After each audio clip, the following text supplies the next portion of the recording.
Duty, where is sacrifice? Now they see you as you are.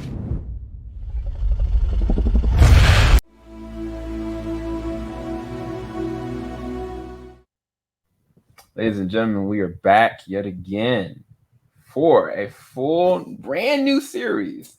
In lieu of what we've seen in the past, Game of Thrones went through 8 seasons. For better or for worse, it still was undeniably one of the most entertaining shows of its time. So now we have a prequel series taking place 172 years in the past before all the reign of the Mad King and everything in between. And we're going to give you a breakdown of its first episode of House of the Dragon. I have here one of the co-hosts here, Nat. What's going on, Nat? Hello out there. It's so nice to hear the song again. I missed the theme song, like I did. It was like that was nice.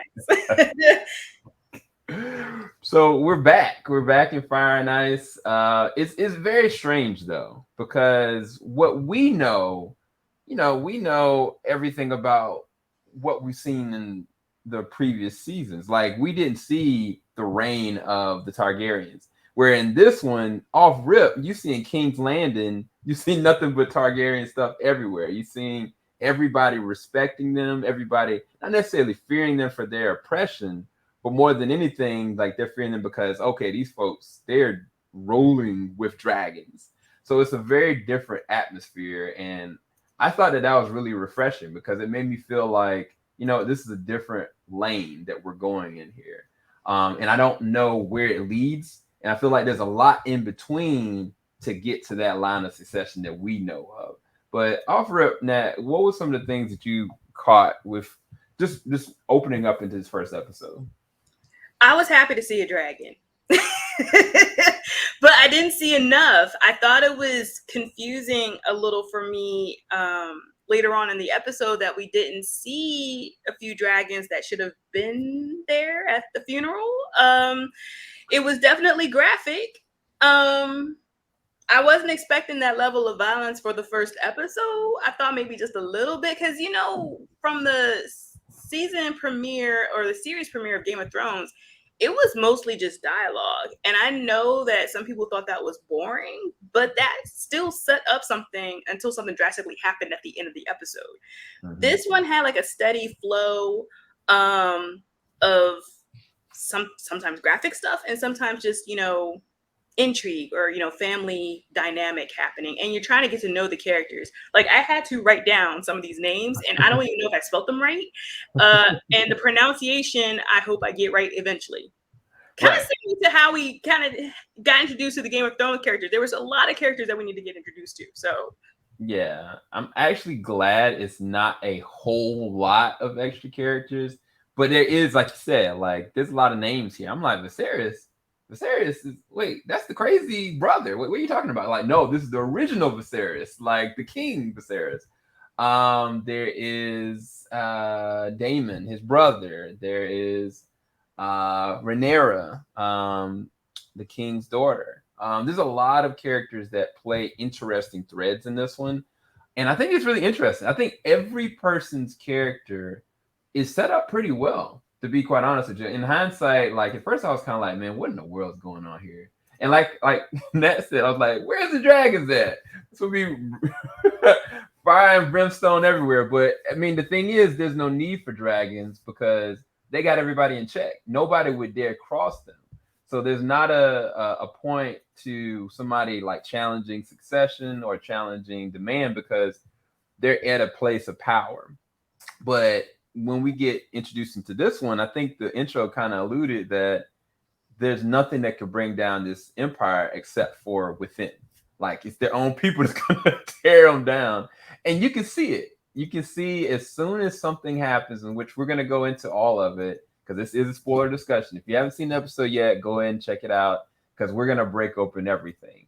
And it starts with this man right here. This is Viserys. This is the king.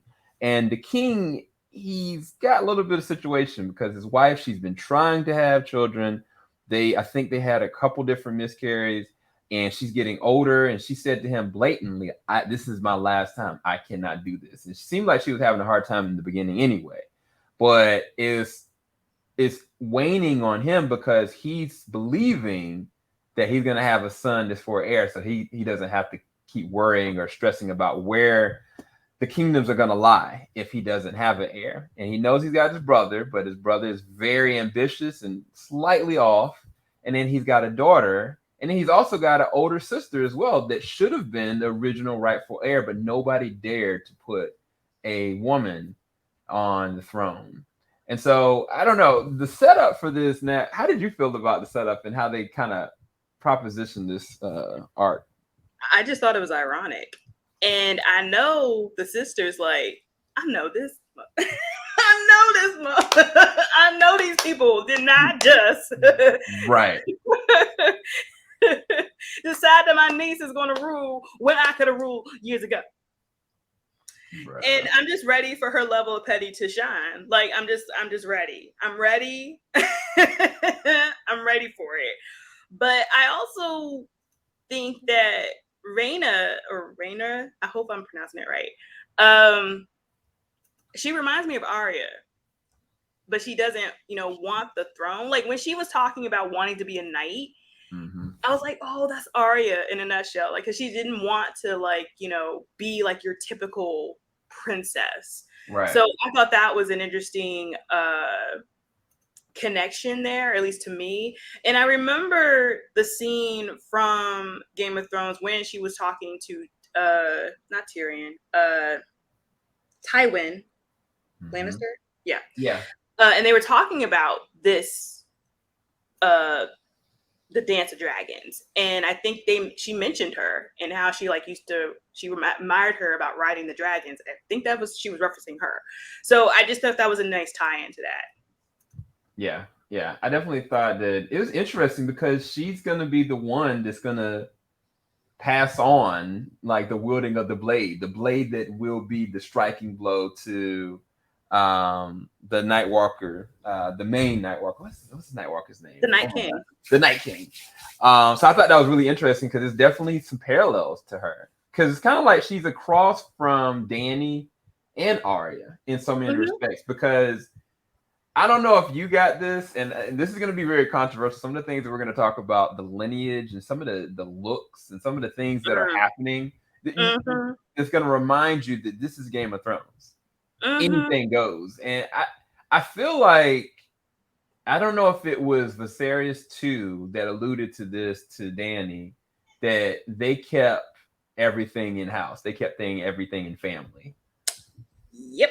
To keep things progressive, so to speak. And it was something about Rihanna, what's her name? I'm calling her Raina for now. Rhaenyra. Okay, there we go. That makes more sense. Rhaenyra. Her interactions with her uncle, even down to some of the things that her uncle was doing. Like her uncle was doing some underhanded stuff in the fight, and like she just didn't bat an eye. She just loved it. Like it's almost as though like no matter what her uncle did, she was fine with it. She didn't seem remorseful. She never said, "Come on, uncle, you know better to do this." Like it's almost like she got a thrill off of it. It was just really weird. But even deeper than that, he brought her back some Valyrian steel, and it was kind of like this weird thing where he told her to take the necklace off, and he put it over her, and I was like, I don't know what's going on with their relationship, but I find it weird that, and I don't know if they alluded to it or not, but Daemon supposedly, based on how they talked about it, he's got a wife, and he doesn't like the way she looks, and he doesn't really want to be with her. Like he's constantly in the whorehouse, and he's got his own boo there. But even with her, it's almost as though he's not satisfied. And I don't know what's going on. It's really weird. So there's some things going on as far as relationships that is strange to me. And there's one other relationship, well, not relationship, situationship that I know you picked up on that we can talk about really quick. But what they did to this poor girl and what's going on with her mentally and emotionally. I don't know, but her daddy pimped her out. He did. It's like, dang, Dad, can you give me a minute? Like, I would rather comfort my friend's daddy as a friend, not trying to sleep with him. Right. Sure. No. We're not doing this, but you know, it is what it is in that realm, that era. And so she had to like, you know, buckle up and just try her best. I think I walked away for a split second. So unfortunately, did she really go all the way through, or was it just the No. starting of it, or they alluded to maybe that? I think it was. I think it's the start of it. I think that Okay. what it is opportunity. Like the moment Gotcha. that the queen passed with the son, it was like blood in the water, honestly. Mhm. And I think that I saw a picture in the trailer, this, and I think what it was the start of something. Like, okay, we can't kill the king, but you know, we can please his desires. He's desiring to have an heir. Mhm. Okay, well, what's the best thing to deal with that? Okay, if he's willing and this person is promised to do it, like let's make it happen. I think that's it was a power move. He knew for a fact that he could use the daughter in place to get something progressively working. And it's messed up. Like it's so dark. But even weirder than that, and I don't know if you caught on when she was having conversations with her friend, the princess, like it seemed like she was really ambitious herself because she says something like, you never thought about like you possibly being the person that's going to be the successor. You never thought about, and like the girl didn't care, but she got pissed off and walked off. And I was like, oh, you got a chip on your shoulder. It seems like you want that opportunity more than anything. And I don't know what that means for their relationship, because if she starts going down the line that her father's trying to push, that's gonna dead their relationship. Or worse, like the father goes for it and she's already been promised as the heir. It's a power struggle then, because if she gets pregnant, then it's like the cycle goes all over again. So I really don't know. And plus, because they like to keep it in the family, that would be one of the few children or child, if it happens, if she gets pregnant, that's like not full Targaryen, like half Right. Targaryen, or that we know of. So because I'm not really understanding, I'm assuming that the sister, Viserys' sister, who wanted the throne in the first place, is married to another Targaryen or another branch of that family. I'm assuming. So yeah, I looked it up and let me pull it up real quick. Sorry, you guys. We got it's a lot of names, a lot of information. So his name is Coriolis Valerian. So he's a Valerian and she's a Okay. Targaryen. So he he's completely different. Like, so they're not in the family, but I mean, technically, she should have been the one that would have been next in line. It should have been her, but they denied her. And so she got married, had children with him.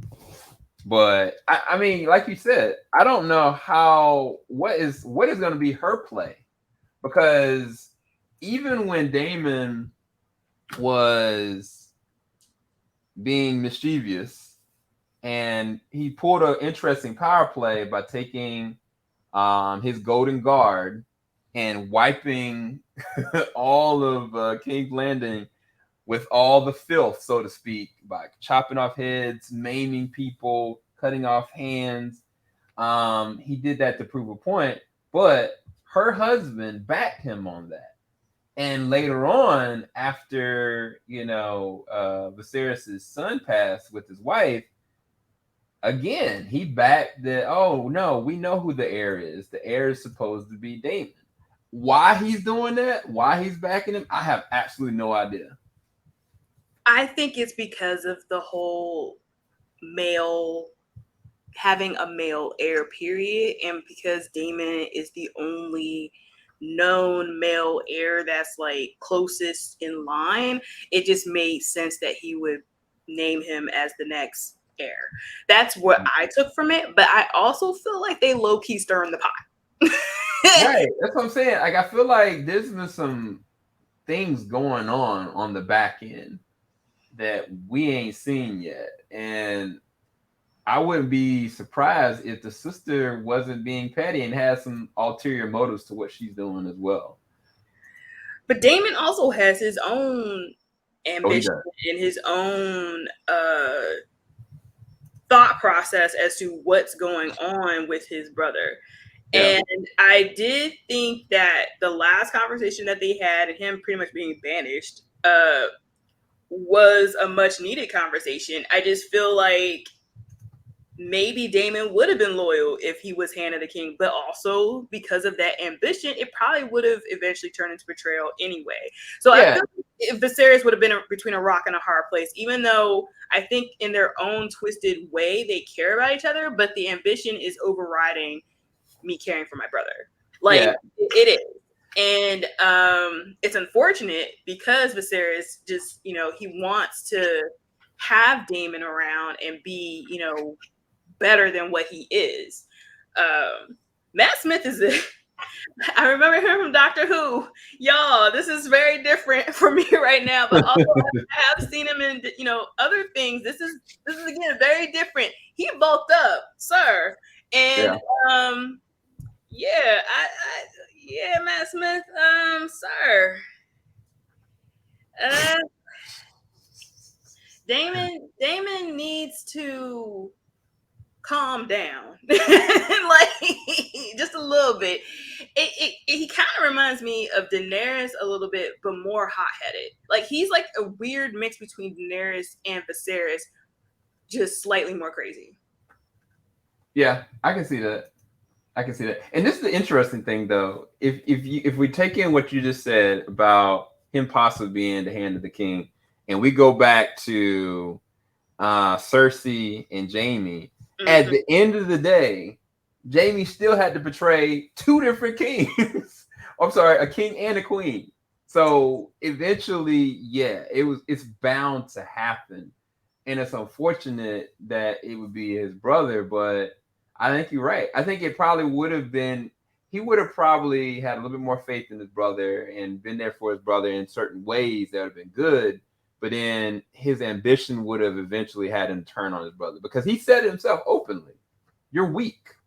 He's like, you're falling on the whims of other people around you, and you're stressed out about this heir situation because they put that stress upon you, as opposed to being like, you know what, it's going to be fine. I'll take care of this, and this is how we're going to do it. And that's the kind of ambition Damon has, but that's not Viserys. Viserys is about trying to keep the peace and appeasing everybody around him. That's why, like, when that conversation, when Damon did what he did and cut all those people's stuff, I was like, you ain't going to banish him for like 2 weeks? Like, he's not going to, you didn't even put him on probation. You didn't demote him. You didn't do nothing. And I was like, by not acting, you're going to cause more issues for yourself. And that's how, what's the chick's name? That's how Otto came to do what he did, because he was like, oh yeah, nah, he going to let Damon walk all over us. I can't have that happen. No. So it's a complicated thread. Yeah, and he is the master of coin. So there's I love how he is the master of coin. The master of coin is always an interesting character. It's either they're either an asshole or they're just like, they have ambitions of their own, or they're just not good, except for what's his face at the end. I only like him as the master of coin. Yeah. Now we got to talk about some of the brutality of this episode. I was really surprised, because I think I knew that was going to get interesting when they were having like the jousting, you know, and they were going back and forth, and all of a sudden somebody pulled somebody off somebody's. No, Damon started it. I think Damon started it.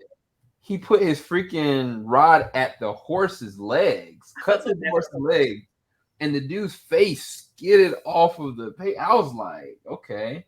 And then a fight broke out, and they just sitting there chopping at each other's faces. Like, I swear I saw somebody's axe go into somebody's head. It did. And then it pulled back. And I was like, did that happen? That was when I said in our chat, I was like, Damon being petty, because that was Hightower's son. I was like, oh, he gonna start some stuff, and he sure did. I felt bad for the horse. I'm like, that poor horse did not deserve that. Did not. Horse did not. And I was actually worried that Damon got cocky when he was fighting that other guy. I think it was a different person by that point. I can't remember who it was, but because he was the one that was winning all the matches. Mm-hmm.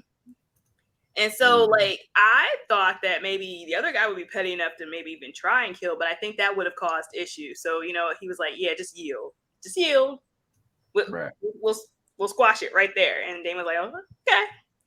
But it wouldn't surprise me if Damon had like turned around and like stabbed him or something. Like, I was expecting that.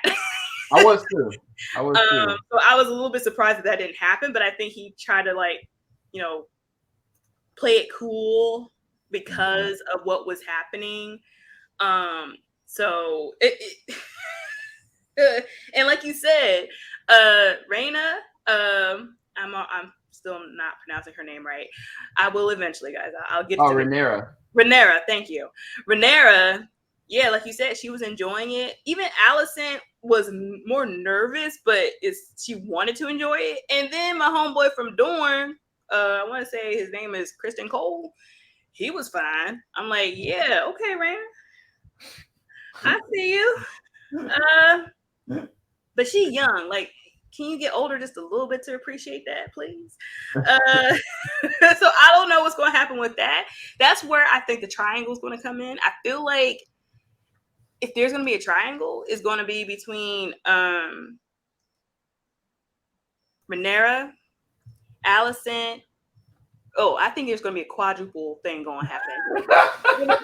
Damon, Allison, Rhaenyra, and Mr. Cole. So that's my prediction. I think there's going to be this weird dynamic there. I don't know how that's going to work out, but and like I said, there's only been 2 dragons, and that's Damon's and Rhaenyra's. I wanted to see Viserys' dragon. That's why I was confused as to why at least the dragon didn't show up at the funeral. I wasn't expecting like the dragons to like lay waste or anything like that because it's peaceful, but I was expecting, at least because of the connection that they're supposed to have with their dragons, I was expecting a little bit more than that. Yeah. The king, it's not necessarily grotesque, but the king, he's got like this sore on his back. And I was like, what in the world is that? And come to find out, like, he's been cutting himself on the actual throne because he cut himself later on with his hand. But the weird thing about that wound, I was like, that's an infection. Like, either one, that's going to kill him, or it's something completely different. What I thought was funny was when the king was when eventually he was like talking to Rhaenyra and letting her know, like, look, that I need you to understand the levels of this, because outside of just ruling this kingdom, you need to be able to bring everyone together because the night is coming. And he was like, it's been prophesied. This is this.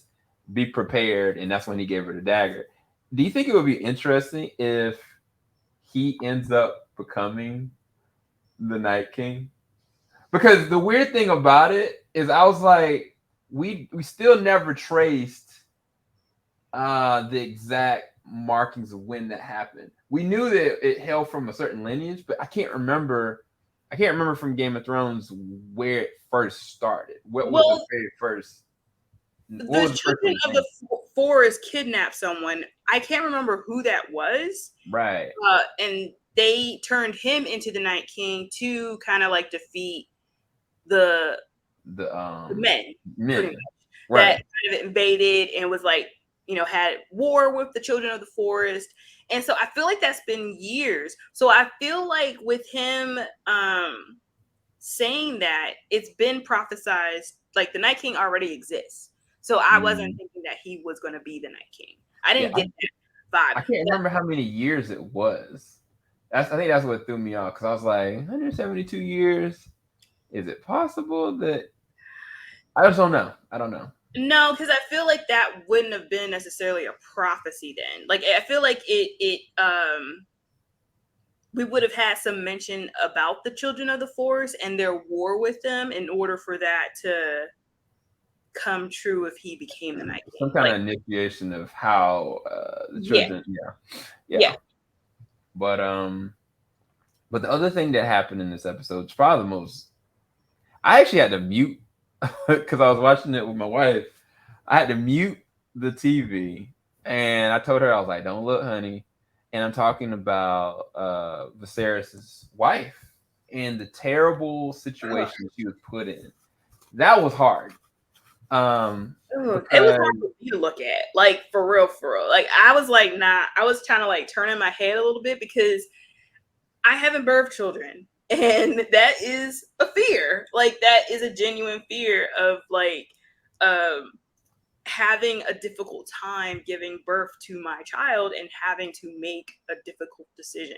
So it's a legitimate fear. I'm not saying that I don't have faith that, whatever, but I'm just saying that was a difficult scene to watch. It was definitely difficult, and I felt really bad because they were trying to do a C-section, and we are not living in modern times. Yeah, like so this is the crazy thing about it. Like he already was anxiety ridden about trying to get an heir. She already gave him an ultimatum. I'm not doing this anymore, and this is hard on me. And then they're letting him know that like the baby's coming out feet first instead of head first. They can't turn it. And that it's possible to do, but you run risk of hemorrhaging, you run risk of one or the other not making it out. And so they were like, well, what we could do is we could go and just leave it up to the fates and see if it'll work, or we can go ahead and try this technique to get the baby out. And I was torn by the whole entire thing because I don't think that he was necessarily thinking that, oh, wow, I want to sacrifice my wife. But I think a part of him also was like, well, I need to be able to preserve the legacy of this realm too. And I think that there was this back and forth with that because he made the choice. He made the choice of trying to do this. And I knew then, I was like, wait, there's no epidural. There's no drugs. There's no, they don't even have the ability of being able to stitch the person back quick enough to deal with the bleeding. And the guy said, like, look, if we do this, she's not going to make it. And he didn't let the guy get the word out. But I was like, bro, you are literally choosing to kill your wife. And when they had to hold her down and she was asking what's going on, that was what broke my heart. Because it'd been one thing if she had passed out and they did it, but they made us, the audience, feel the whole entire thing because we already knew she didn't want to do this. She's done. Like she's been a dutiful wife. I think she even had a conversation with him.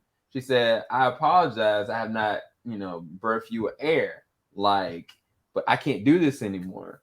And all for that, for him to be like, yeah, we're going to do this. Because he could have, what I think would have been the better thing to do is ask her what she wants. If he would have just did that, if he would have said, look, they're telling me there's a possibility y'all both might not make it. We can go and try, or we can go and try this procedure. Are you conscious enough to, let me know, what do you want? Like, I put this in your hands. He chose to put that in his hands to do that because she was still conscious. Like, she was asking him what's going on. Tell me what's going on. And that's where I have issue with him on this whole situation because he put her in that situation and he didn't give her an option one way or another. So. I agree. I was hoping that he would have that conversation with her. I was seriously hoping because I felt like they had at least some affection towards each other. Like it seemed like he really cared about her, but he took that decision away. Mm-hmm. We can have this whole discussion about what's happening now, but in the context of this show, it was a little disappointing. I'm not gonna lie, but in a way, it's kind of like, why would he think to ask her? because I mean, well, the way that I look at it, if they're both gonna die potentially one way or another, at least let her make that conscious choice. Any mother would be like, is there a chance of saving my child? Cool. And then the second question would be, is it possible for us to both make it? And let her make that choice. Because he could have. At the end of the day, like, he made the choice of choosing this experimental procedure. I think what it was is that he wanted to make sure he upped the amount of percentage of not just saving his wife and his child. He wanted to up the percentage of saving the heir to the throne. I think that's really what it was all about. And the sad thing about it, the child got out, he lost his wife, and then the child later didn't make it anyway. Yep. And the crazy thing is, if they would have went through the procedure, even if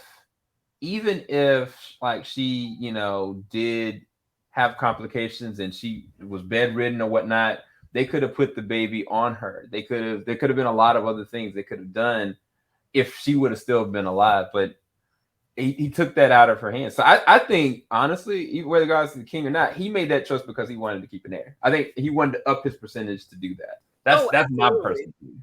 Absolutely. But I also think, given the context of, the importance of having an heir, and plus what she said at the end of the day, she was tired. She didn't want to do this anymore. Yeah. So maybe he felt like she would agree with the procedure, even if he didn't talk to her about it. Like, do you see what I'm saying? Like, maybe it's a weird combination of he felt like he knew what she would want, but he didn't really know because he didn't really talk to her. But in the combination of wanting an heir at the end of the day. So it wouldn't surprise me if it was both. Yeah. So that was brutal for a first episode. I'm curious, you guys, how you guys took it. It was hard for me and my wife to watch. It was hard for me to watch. Like, I was like, let me get back to the jousting. At least I understand that violence. Right, and it's sad because you sitting there watching the jousting and the fighting, and you sitting there seeing people's heads getting clubbed up. Matter of fact, even when Damon went and like just started ripping people out of their homes, cutting hands off, cutting necks off, like, he legit,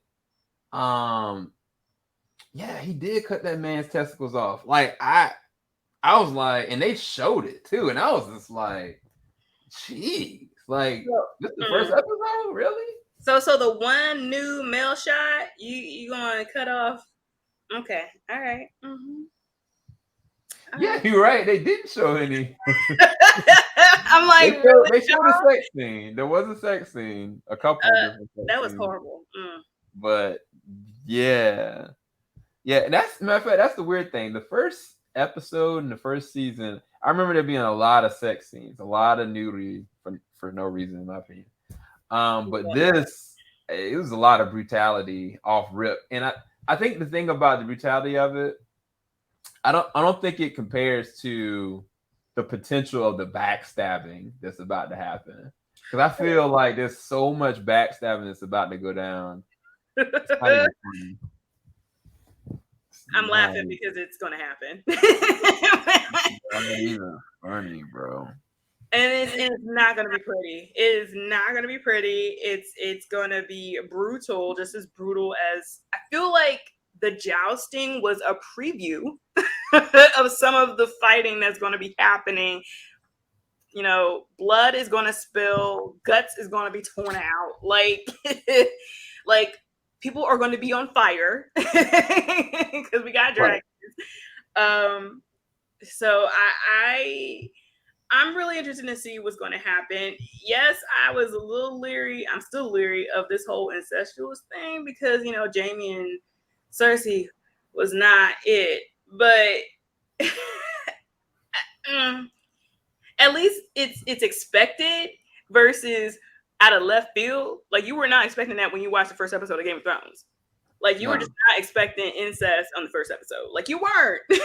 Whereas, the House of Targaryen, we know that they were doing some major inbreeding there. And we all know realistically, that's probably why she was having difficulty having babies, because a little inbreeding there, guys.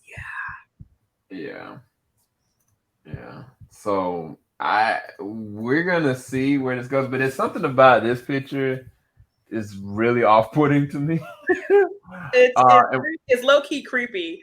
It really is. It really is. Like, yeah. So we'll see where that goes. But at this point now, Rhaenyra is the heir, and Daemon's been kind of pseudo banished, or he's banished to go back to his wife, which he didn't go to. He went and got old girl from the spot. Yeah, no, and we talked about this before. Like, she is pretty much Shay and Ross combined.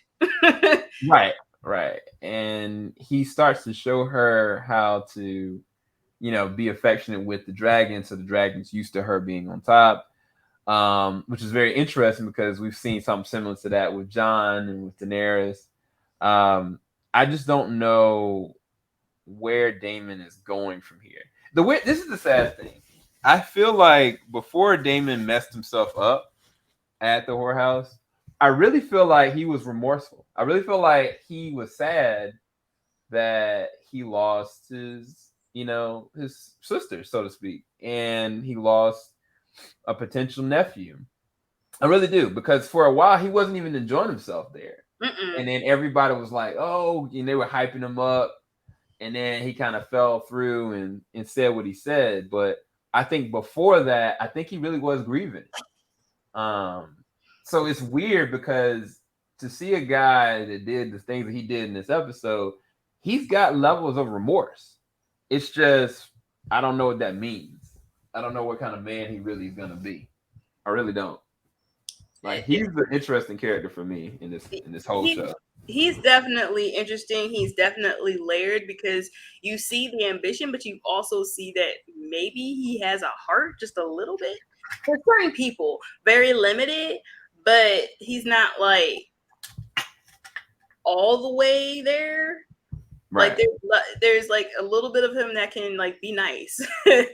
But again, Rhaenyra, I don't know, that weird dynamic just creeps me out just a little bit. It's low key worse than Cersei and Jaime, like because she's young when she's first introduced, so it's like really weird for me right now. It really is creepy. I'm not even gonna lie, and I think it don't help matters to know who Dany became and where she comes from, and these are her ancestors. I think that's the thing that is not off-putting, but your head is processing. Oh yeah, these people are all deranged. Just wait, give them a little bit of time. They're gonna burn everybody. Like, they're gonna be the insane ones, because it's kind of like, it's different than Dany. Dany had to come up from absolutely nothing, right? And then we saw her brother Viserys, and he had so much high privilege, he won't offer 2 nickels. Then we saw Aegon Targaryen, and what he did, and the Mad King, he was insane. These people have more power than them. These people have like more dragons, more capability. So it's kind of like, what does that mean? Like, what are these people gonna do? Like, what wouldn't they do? I think that's the thing that is terrifying, because just off the first episode and seeing how Rhaenyra just like was looking at the brutality of everything, and also how smart she is, because when what is the chick's name? Alicent was testing her on the book, Rhaenyra knew all of that. And matter of fact, I think that Alicent talked to Viserys and was like, oh, I know you're a big history buff. I know you love history. So that means that Rhaenyra knows just as much as him. And that's scary. So you have somebody that has brutality, has understanding of history, and also wants to be a warrior, and now is the heir. Bruh. Like Daenerys, she's dope. But she won't necessarily like an Arya Stark. Like, she won't sit there wanting to fight. Like, she did what she had to do with her dragons, and she'll get in get her hands dirty if she need to, but not necessarily physically one-on-one. So if Rhaenyra ends up becoming a warrior, like for real, she could end up being one of the more interesting characters as time progresses. I want to see her become that. That's what I'm excited for. I do. I'm looking forward to seeing her reign, so to speak, and like who she ends up with, like who her reign as a queen, her dynamic as a queen, and her relationship with her dragon. It would be nice if we get just a little more relationship with the dragon. Like we saw it with Daenerys just a little bit, but I feel like we could explore that a little bit more on this show. Budget, I don't know what y'all need to do with the budget, but I'm gonna need y'all to do something. Look, we're gonna have to see, because I think the thing is they have to win everybody. Like they literally have to win everybody back all over again. And if that don't happen, I don't know. Yeah, well, we know what happened with the war with Robert and King Aegar or whatever, the Mad King or whatever. So we know what happened with that, and that was before we started Game of Thrones. Like we heard remnants of it. They felt the remnants of it still throughout the entire series. So I don't know. I just don't want it to be that we get into season 2 and all of a sudden everybody's like, "Oh wow, they're in game. We're waiting for it." Oh, I don't want to do it. I don't want to do it. But this is the sad thing. If you think about Dany and John, what's the difference? What's the difference? Okay, the roles are reversed. So Rhaenyra is the niece and Daemon is the uncle, whereas John was the nephew and Dany was the auntie. So, so the roles will be reversed, and it. Oh my gosh! And what's weird is if they have like chemistry, but you're like ew at the same time. So it was kind of like that when you realize what Jon and Daenerys really were. You're like,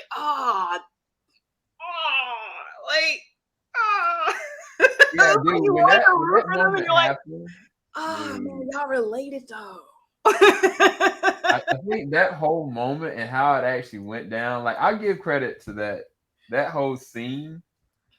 And I think they had just had sex or something. I can't remember what. Right, and then they find out they related. Like, ain't this a like I was like, man, I feel like I want to throw up. I feel bad for both of them. Right, because Jon just couldn't do it no more. Even though he loved her, he just it was like, yeah, I gotta switch that love. Yeah, like nah. Oh, did you see Stark swearing his fealty? One of the Starks. I was like, oh. Yeah, it was a Baratheon. It was a Stark. It was some other. So I thought that was really interesting. But so this is the crazy thing. Who's really going to be going up against this family, though? Is it going to be the family is going to split? Like Daemon is going to take a certain faction, Rhaenyra is going to take another faction, and then other houses are going to start to challenge that. What do you think? I'm curious your perspective. I think they will. I think it's going to be, infighting, which is pretty much what they predicted anyway. That eventually, like the house is going to fall within themselves because they're going against each other. I even think the sister is going to somehow come in and be like, F all y'all. I'm going to try and take the throne. So I think there's going to be like a 3-way fight within the Targaryen household, and people are going to have to take sides. And it'll be interesting to see who takes sides later on in the seasons. And I don't even know how many seasons they're trying to do, because 8 seasons was a lot. If they make it to 5, I can see this being 3. So this is the way that they could do it. And that's what I'm hoping they're going to do, is that they do kind of like what they do The Crown. After each season, they jump like 10 or 20 years.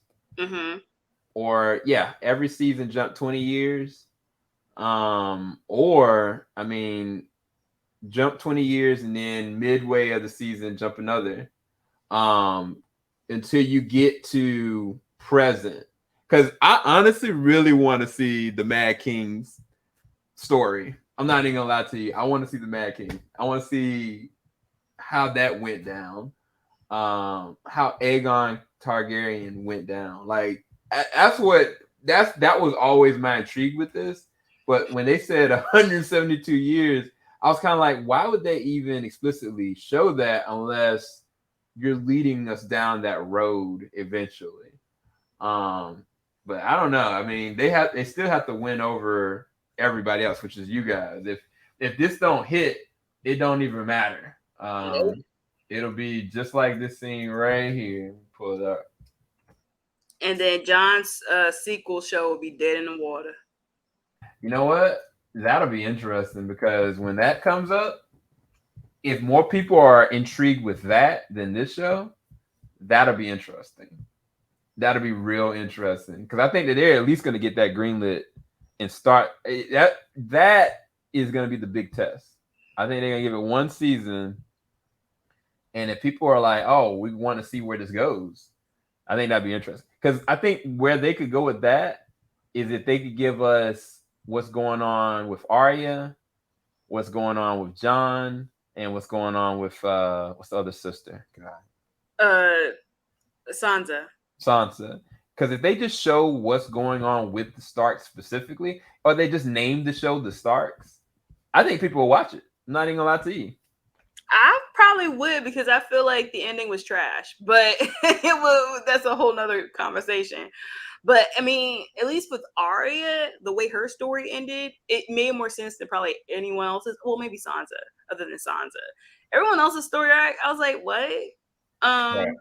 So if anything, I would want to see where Arya goes, and I would want to see Sansa's reign as queen and what she learned. You know, her implementing what she learned from Cersei and Littlefinger, to be quite frank, and just her experiences. So, yeah, I just saw this picture. Is that a dragon on her dress? those look like scales, Oh, I thought it was like a dragon on her. or at least like the kind of like the scales and like the fur. So like it's dragon like. Okay.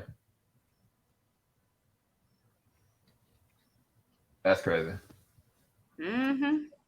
Anywho, so what do we rate this pilot? First episode of House of the Dragon from A to F. I'll let you go first. Lady first. I would say a B minus. Okay.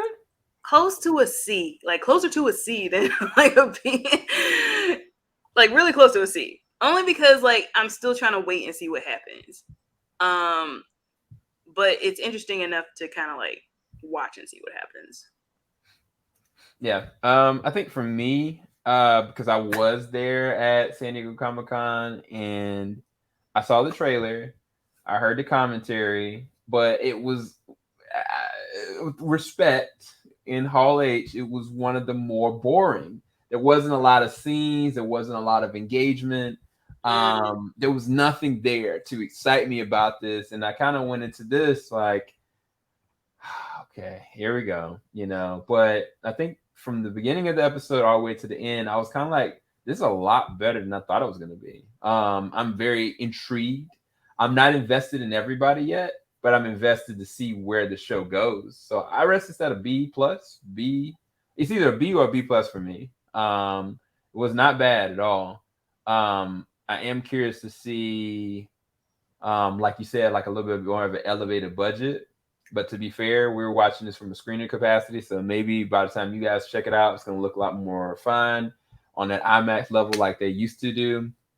But yeah, B plus or B. That's where I'm at with it. We'll see. Yeah, if they had the dragons that I wanted, like you know, as far as like in what made sense, then I probably would have given it a higher grade. Just saying. Yeah. I think by the end of this show, whether it's this season or if it goes to 3 seasons like you suggest, you're gonna probably see a dragon in full armor. I'm not even gonna lie. I think you're probably gonna have like a dragon with armor around his head. Because I saw like they kind of had like a little thing around one of the dragon's chest and then on top on the shoulders. But I was like, that dragon isn't even armored up yet. So I think we're gonna see something like that eventually. Oh, that'd be cool. Yeah. At least because you already see, like, because Daenerys didn't have like a actual saddle, we saw saddles. I was like, awesome. Right. So you got real dragon riders out here. Yeah. But, definitely, you guys make sure you like, subscribe, hit that bell button. We appreciate your time. We'll be back on episode 2 for another discussion. We will be doing this weekly. After the episode ends, you can expect us to go live immediately after. We may have a little bit more people next time.